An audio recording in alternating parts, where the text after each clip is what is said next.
What's cracking, y'all? It's me, Quin the movie guy here. Hey, you! Oh, I count as you, and I'm the only one wearing a suit coat, and the first part is totally not meta. Corporate wants you to find the difference between these two pictures.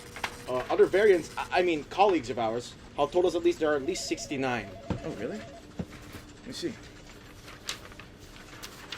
What's this? Okay, I'm on it. They're the same picture. The first one runs towards danger, while the other one is the danger. We truly live in a society. The Flash, or should I say Dash, because this movie is going to keep writing the face of the actor whose name shall not be named just because... Oh, God. This movie follows Barry Allen, coming up with the most elaborate idea to go back in time to save his mother from being murdered by an unknown killer. Therefore, it also prevents his father from being wrongfully accused of said murder and to be thrown in prison.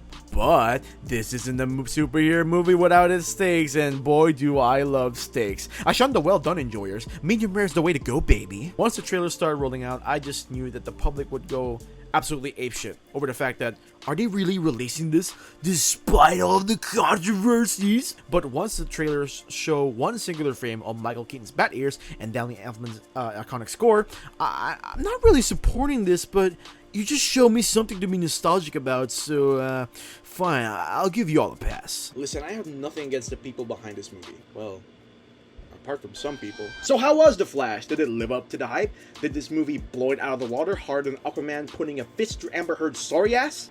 Well, not really, but at least they tried to make sure that I even give a damn to pay a ticket in the first place. To start things off, I know what they are trying to set up, because the DCEU is honestly comparable to a dad actually trying to get home from buying milk, but then on the way home he gets into a car wreck and dies. This franchise has no sense of general direction, to simply put it. They had the blueprint for its future, but they just chose to ignore it. As a result, the fan base gets split up into different sides. There's the people who value the integrity of this franchise's potential, and then there are people who absolutely despise the lengths Warner Brothers would go in order to squander its said potential. But I digress. I think The Flash is just a middle ground for all of this mess, because where else are they gonna go? I mean, Wonder Woman's basically a walking cameo, and Aquaman's too busy painting dead people's nails. Moving on, let's get the obvious out of the way. Michael Keaton. It was such a relief to see someone you grew up on get treated right by the plot, because honestly, films nowadays, specifically comic book movies, use that to their advantage, to weaponize it, and once nostalgia gets a seal of approval from the fans, it's done. It's over. It served its purpose. But with Keaton's Batman, I just admired the way they utilized him, because at the end of the day, this is still a blast from the past. It felt as if he's been waiting to do this for a long time. He has a significant role to play in the movie. He isn't just some throwaway cog in the machine. He owned this movie to the point where I almost forgot I was even watching a Flash movie to begin with. Unfortunately, the same could not be said for Sasha Cale's Supergirl.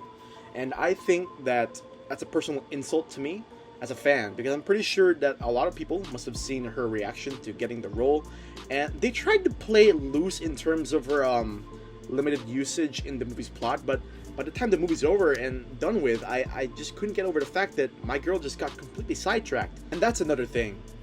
People always just knock you out, and then you go on panic. Right, you just gotta knock you just out. let me know. Yeah.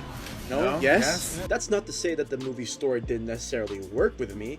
There are some aspects to it that work and some that fall absolutely flat. And whoever thought about pairing Barry Allen with a more annoying and obnoxious Barry Allen? I like you. And I want you. It works in so many admirable ways, because we get to see another side to Barry. We get to understand alongside him on why he is the way he is, that he isn't just a caricature of painfully unfunny humor. They actually made the Barry, that struggling individual, juggling his way through his adult life from the the annoying little shit from the Justice League, the heart of his own story. I can actually stomach this guy for more than 2 seconds of screen time. It's difficult to make the most annoying character into an actual likable character, and Andy Muschietti understood the assignment, and he, alongside the exceptional acting from They Who Shall Not Be Named, made that thought into a reality. And speaking of reality, there is a lot for me to grill about to the VFX department, because Jesus fucking Christ, this movie's CGI is just as worse as out-of-date peanut butter, and I've never even seen what out-of-date peanut butter looks like. That's because I don't need to know, because it's just shit. It's written all over it. It's shit. And this leads over to shipwreck territory, because I mean, I'm well aware that this movie's been through a lot of shit, but that doesn't excuse the fact that PS3 cutscenes look more realistic than whatever the fuck the Flash has in store. It's inexcusable. Andy Muschietti, I love you, but can you please stop justifying the fact that just because Barry travels faster at the speed of light, average things start to look more like the inside of a KFC toilet bowl? The Flash generally had its moments of ambiguity though. I pretty much prefer that they dumb down on the ambiguity, because if a film leans too hard on its own ambitions, it's going to fall flat and people would end up becoming disappointed, like I was walking out of this movie. It's not a bad superhero movie per se, and not necessarily the greatest, like I said before. It is right in the middle. If some people take the time out of their day to see this movie, it's fine. Who cares? You're not obligated to keep in tabs with the buzz, the controversies, all that sakin. What matters at the end of the day is that someone pays to see this movie to have fun. The only problem is I'm not among the common folk. I generally do not find this movie the stepping stone of superhero movies, you know? I still had some level of enjoyment. I still had some level of giving a shit.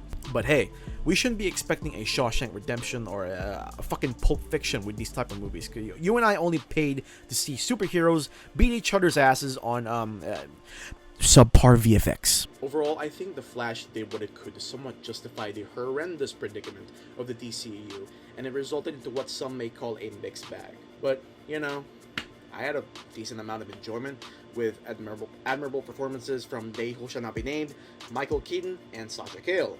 In an almost marvelous tale with a lighthearted tone balanced with memories from the past in its most efficient way possible. That being said, I guess we all gotta admit that this hair is just as criminal.